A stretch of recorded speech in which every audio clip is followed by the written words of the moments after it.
दोस्तों, head teacher exam preparation के अंतर्गत आज मैं आपको जीएस सिलेबस में मैथमेटिक्स से दोस्तों एमसीक्यू विद डिटेल्स जो पूरी तरह से न्यू सिलेबस पर आधारित है, बहुत ही इंपॉर्टेंट वीडियो है।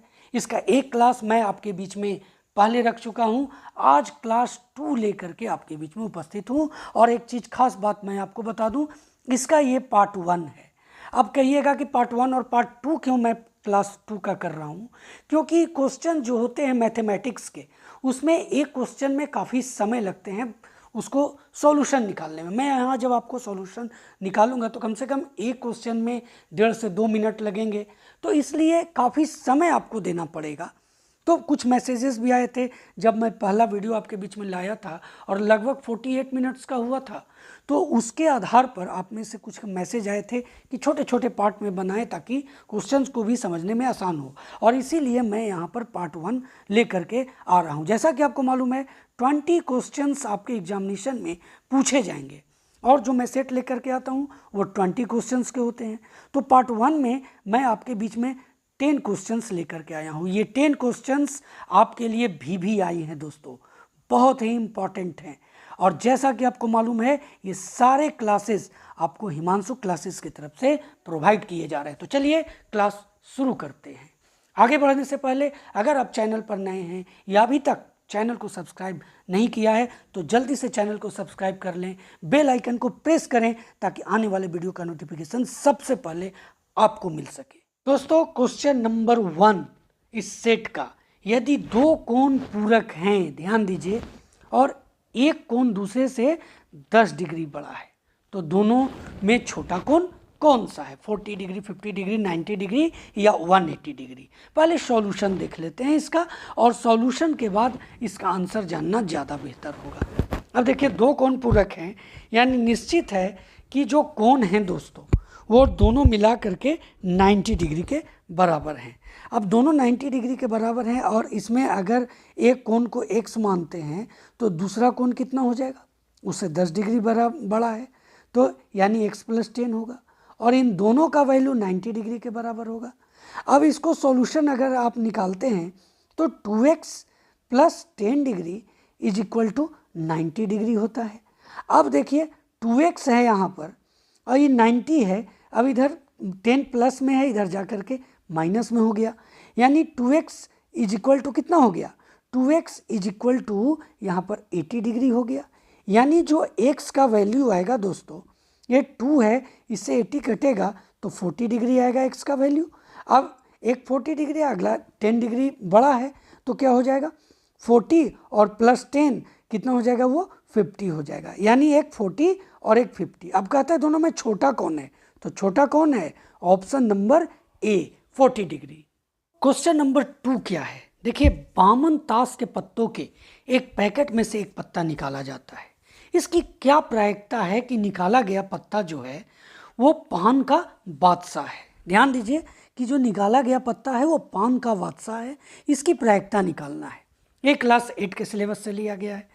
क्लास 8 के सिलेबस में आपको प्रायिकता से प्रश्न हैं और इसके आधार पर कहा जा सकता है कि आपके एग्जामिनेशन में भी प्रायिकता के प्रश्न आएंगे। अब ऑप्शन देख लीजिए, 17/52, ऑप्शन बी है 4/13, ऑप्शन सी है 1/52, ऑप्शन डी है 1/4। उपयुक्त में से कोई नहीं, उपयुक्त में से एक से अधिक। तो इसका जो सही जवाब है वो ऑप्शन नंबर बी होगा, 4/13। तो अब हम लोग इसके सॉल्यूशन को देखते हैं कि ये आखिर जो 4/13 है ये कैसे होगा। देखिए, यहाँ पर हल हम लोग करेंगे, सॉल्यूशन जो करेंगे वो सूत्र से सबसे पहले चलते हैं। देखिए सूत्र क्या है, तो घटना के घटित होने की प्रायिकता।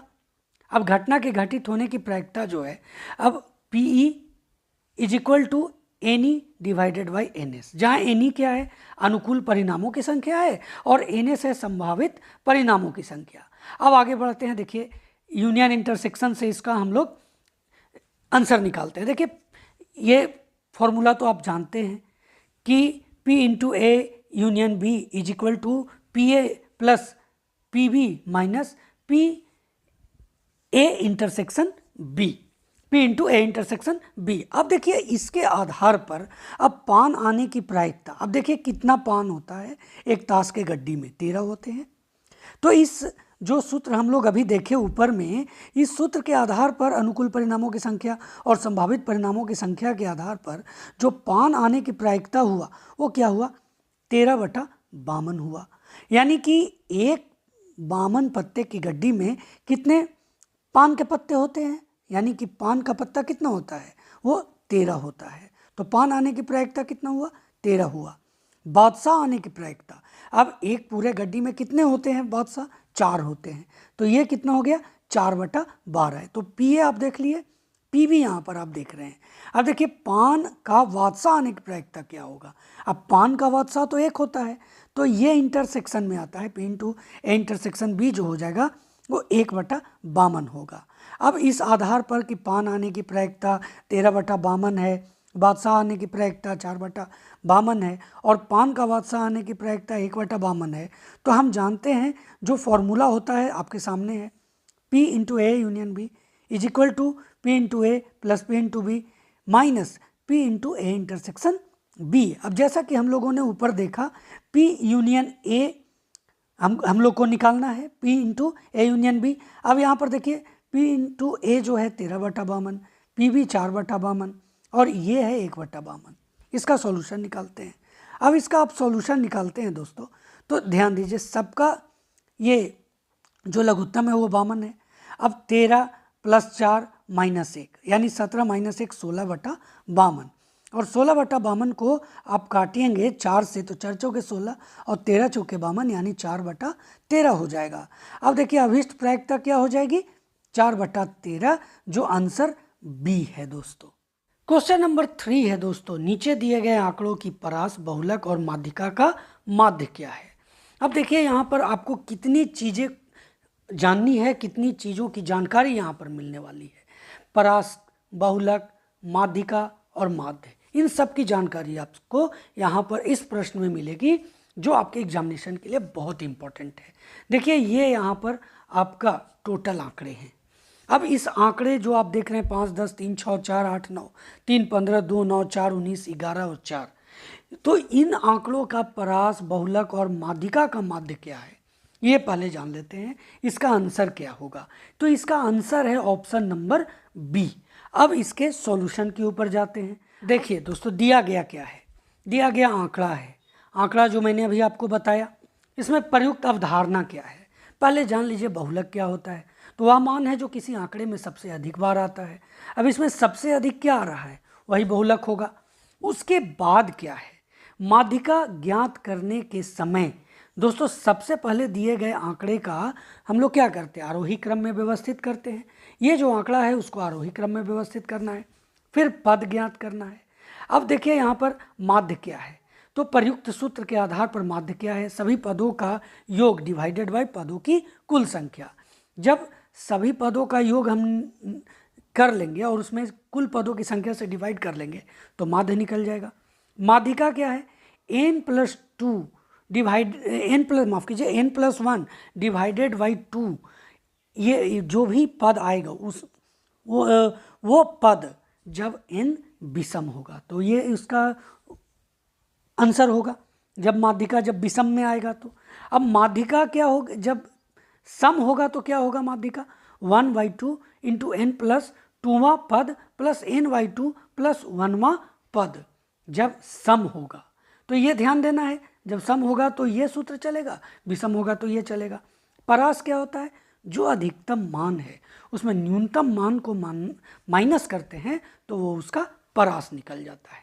अब इसी के आधार पर जो पद यहाँ पर दिया गया है माध्य, माध्यिका हम लोग यहाँ पर निकालेंगे और उसका परास निकालेंगे, बहुलक निकालेंगे।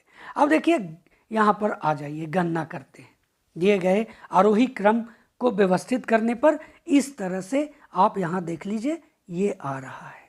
अब यहाँ पर अधिकतर आने वाला जो आंकड़ा है वो 4 है दोस्तों, 3 बार आप देख रहे हैं, 3 बार कोई नहीं आ रहा है, तो अधिकतर आने वाला जो आंकड़ा है वो 4 है, यानी बहुलक कितना हो गया, 4 हो गया, 4। अब दिए गए आंकड़ों में कुल पद जो है n = 15 है, यानी ये विषम है। अब जब विषम होता है तो माध्यिका क्या हो जाती है, n+1 डिवाइडेड बाई 2वां पद जब n विषम होता है। अब इसी आधार पर अब जान लीजिए n क्या है, n = 15 है, तो 15 + 1 डिवाइडेड बाई 2 यानी 16/2 यानी 8वां पद। अब 8वां पद क्या है, 1 2 3 4 5 6 7 8 यानी 6। अब परास = क्या हो जाएगा, अधिकतम मान माइनस न्यूनतम मान, यानी अधिकतम मान 19 है और न्यूनतम मान 2 है, तो यानी 17 हो गया। तो परास, बहुलक और माध्यिका का जो माध्य होगा, परास प्लस बहुलक प्लस माध्यिका अब 3 है तो डिवाइडेड बाई 3 हो जाएगा।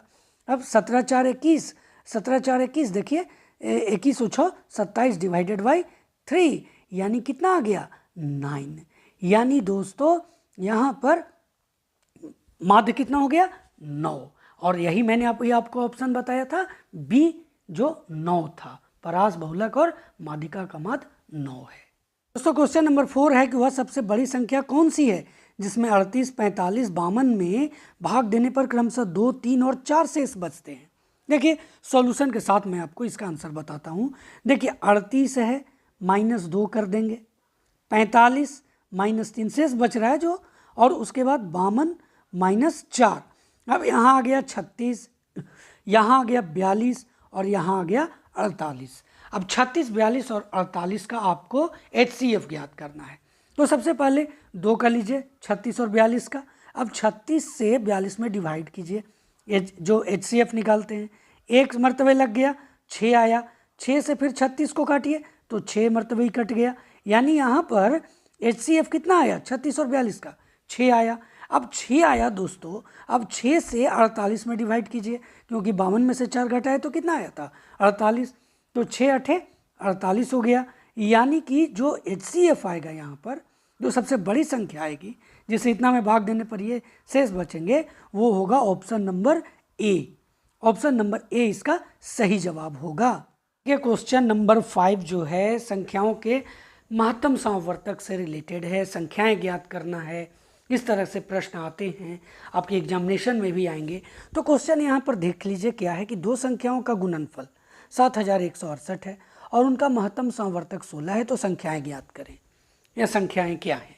देखिए इस तरह के प्रश्न में आप जानते हैं कि लघुत्तम गुणे महत्तम, लघुत्तम समवर्तक गुणे महत्तम समवर्तक बराबर दोनों संख्याओं का गुणनफल होता है। यहाँ मात्रा दिया हुआ है, तो इसके लिए हम लोग क्या करते हैं कि मात्रा में दो संख्याएं ए और बी मान लेते हैं, तो 16 × 16 बी। अब इसके बराबर कितना है, 7168 है। अब इस 7168 का भी गुणनफल निकालते हैं, तो 16A गुने 16B यहाँ पर हो गया। अब यहाँ पर क्या है, 7168 को अगर हम लोग 16 से ही करें तो 16 गुने 16 बच जाता है आपका 28। तो 16 16 इधर भी, 16 16 इधर भी, यानी कि जो संख्याएं हुई उसका जो टोटल आया ये 28 आया, यहाँ पर सॉल्यूशन आया 28। अब 28 का आपको क्या करना है ना कि इसका गुणनफल ज्ञात करना है, गुणनखंड करना है। अब 28 के लिए हम लोग क्या कर सकते हैं, दो तरह के गुणनखंड निकाल सकते हैं, 28 1, और 28 को दो भाग में भी आप कर सकते हैं, 7 और 4, 7 चौक 28 होता है। तो इस तरह से ऑप्शन से तो नहीं मैच खा रहा है, तो चूंकि यहाँ पर मात्रा आपका 16 दिया हुआ है, इसलिए 16 से इसमें गुना करें और फिर 16 से इसमें गुना करें। तो 16 से इसमें गुना करते हैं तो ये 448 आएगा, आप गुना करके देख लें, और ये 16 आएगा, ये ऑप्शन नहीं है। अगला में 16 से गुना करते हैं, तो 16 और 7 में गुना कीजिएगा तो 112 आएगा, और 16 और 4 में मल्टीप्लाई कीजिएगा तो 64 आएगा। यानी 112 और 64, ये ऑप्शन नंबर बी जो यहाँ पर देख रहे हैं 112 और 64, ये बिल्कुल सही जवाब होगा। दोस्तों क्वेश्चन नंबर 6 की तरफ बढ़ते हैं। 6 है कि किसी निश्चित धन पर 4% प्रति वर्ष की दर से 4 वर्षों में प्राप्त ब्याज उसी रकम को 5% प्रति वर्ष की दर से 3 वर्षों में प्राप्त ब्याज से 80 रुपया अधिक है, तो धन ज्ञात करना है। साधारण ब्याज से क्वेश्चन है। आप जानते हैं साधारण ब्याज का फॉर्मूला क्या होता है, मूलधन गुने समय गुने दर बटा 100 होता है। मूलधन दिया हुआ नहीं है, एक्स मानेंगे। अब एक्स मानते हैं दोस्तों, तो दर क्या है, समय क्या है, 4 गुने 4। अब ये डिवाइडेड बाई 100 हो जाएगा। अब ये जो आया आपका वो उसी रकम का, जैसे उसी रकम है यानी एक्स ही है, मूलधन वही है, पर 5% प्रति वर्ष की दर से 3 वर्षों का जो साधारण ब्याज मिलेगा वो इससे पहले वाले से 80 रुपया दोस्तों, मतलब ये जो दूसरे वाला ब्याज है उससे पहले वाला ब्याज 80 रुपया अधिक है। अब इसी को सॉल्यूशन निकालना है। अब देखिए 4 चौके 16, माफ़ कीजिए 4 से 100 कटेगा 25 आएगा, और यहाँ 5 से इसको 100 काटिए 20 आएगा। अगर इसका सॉल्यूशन निकालें तो क्या आएगा, 4x डिवाइडेड बाई 25, और इधर जो आएगा वो आएगा 3x बाई 20 प्लस 80। ये यहाँ पर देखिए ये अलग है। अब यहाँ पर क्या होगा, ये इधर प्लस में है, ये इधर आके माइनस में हो जाएगा, और ये इधर बराबर 80 रह जाएगा अगले इक्वेशन में। अब इसमें 25 और 20 का जब आप एलसीएम निकालते हैं तो 100 आया। अब 100 को 25 से करिए 4 आता है, और 4 से कीजिए मल्टीप्लाई तो 16x होगा। और यहाँ पर दोस्तों ये जो देखिए 20 से 100 को काटे 5 से कटा, और 5 से 3 में मल्टीप्लाई किए तो 15x हो गया, और ये इज इक्वल टू कितना हो गया, 80 हो गया। यानी 16 में से 15 आएगा, x आएगा, और ये नीचे हो गया आपको 100, और 100 जब इधर आएगा दोस्तों तो हो जाएगा 8000 रुपीज़। यानी जो सही जवाब होगा ना, ये यहाँ पर ऑप्शन नंबर बी होगा। क्वेश्चन नंबर 7 है कि 5% वार्षिक ब्याज की दर से कोई धन 6 वर्षों में 2613 रुपया हो जाता है, उसी दर पर कितने वर्षों में ये धन 3015 रुपया हो जाएगा। यानी यहाँ दिया हुआ क्या नहीं है, आपको धन पता नहीं है, यानी मूलधन पता नहीं है, और समय आपको दूसरे के अनुसार यानी उसी दर पर कितने वर्षों में, यानी मूल रूप से यहाँ पर आपको समय बताना है, लेकिन आपको यहाँ पर मूलधन भी बताना होगा। तो उसके लिए सबसे पहले हम लोग क्या करते हैं सो देखते हैं। देखिए आपको मालूम है क्या होता है फॉर्मूला, मूलधन प्लस ब्याज बराबर मिश्र धन होता है। तो मूलधन को आप x मान लेंगे। अब मूलधन ब्याज क्या हो जाएगा, तो ब्याज होता है मूलधन गुने समय, समय कितना है 6 वर्ष है, गुने दर 5% है, divided by 100 is equal to कितना है दोस्तों, 2613 रुपया है। 5% वार्षिक ब्याज की दर से 2613 रुपये यहाँ पर मिश्र धन है। तो ये फॉर्मूला इसको हल करना है। 5 से इसको काट दीजिए 20, 2 से इसको 3 काटिए, इससे इसको 10 काटिए।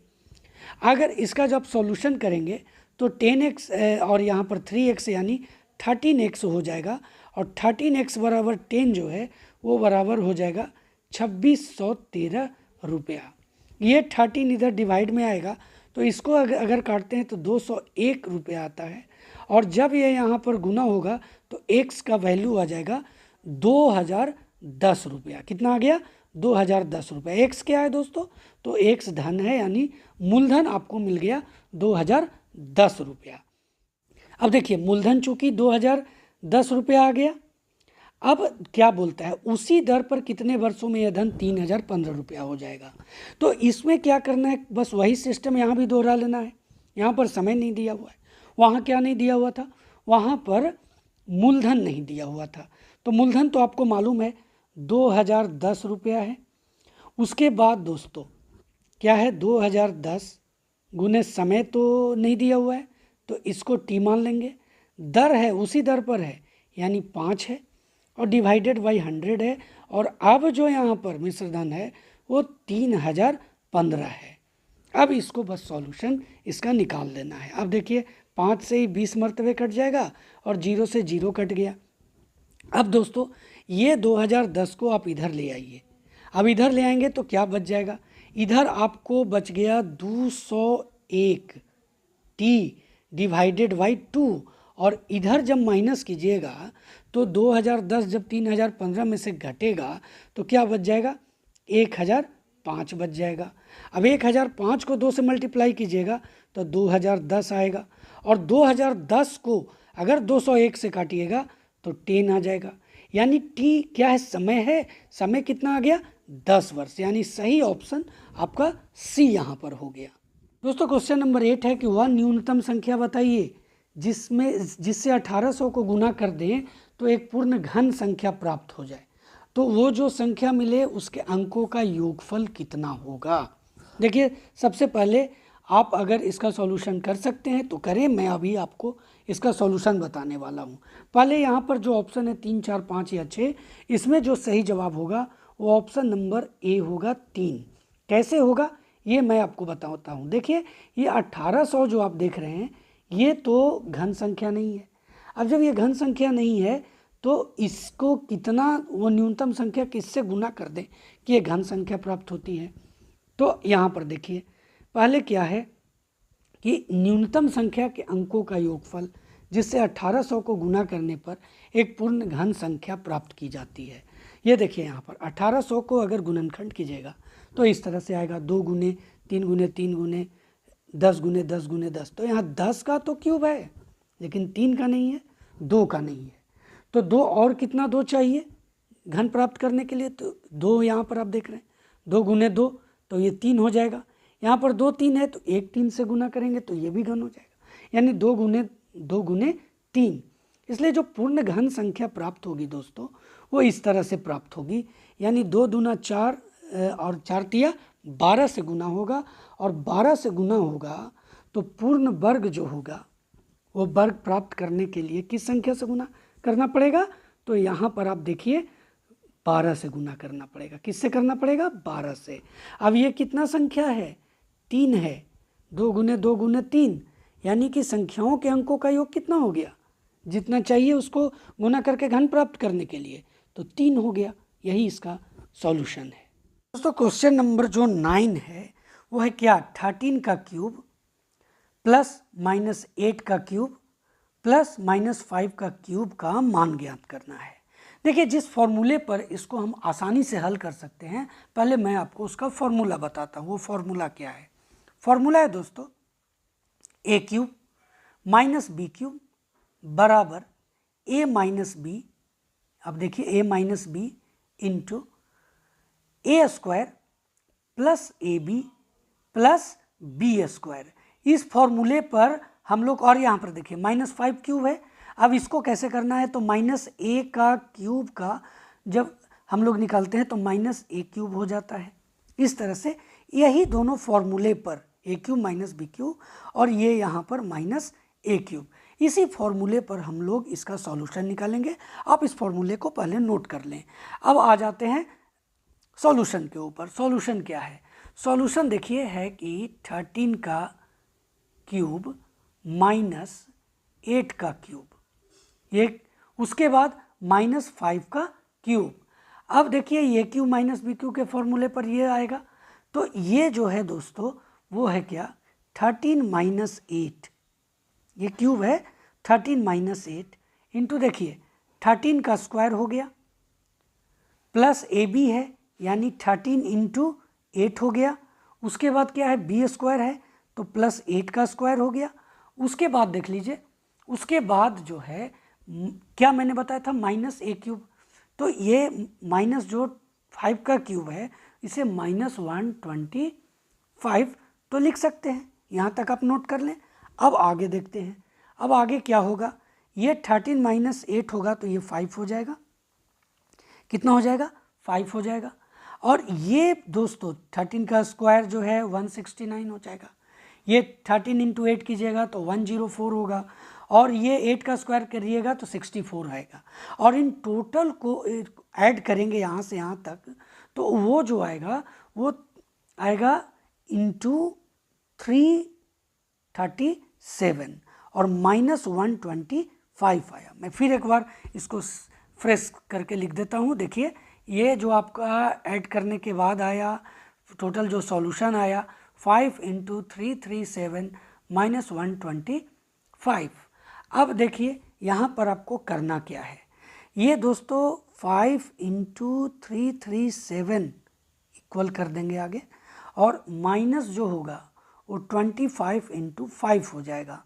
अब यहाँ भी देखिए 5, यहाँ भी 5 को कॉमन ले लेंगे। अब कॉमन लेंगे 5 को तो अंदर क्या बचेगा 337 माइनस 25, और ये जो आएगा वो कितना आएगा 312 आएगा, यानी 312 5 इंटू 312 आ गया। अब 5 इंटू 5 इंटू 312 जो आया, इसको आपको क्या करना है, 5 इंटू 8 इंटू 39, क्योंकि हमें इस फॉर्म में आंसर लाना है। तो 5 8 जा कितना होता है, 40 होता है, इंटू 39 किस फॉर्म में है, तो 39 इंटू 40। तो आंसर कौन सा हो गया, ऑप्शन नंबर बी।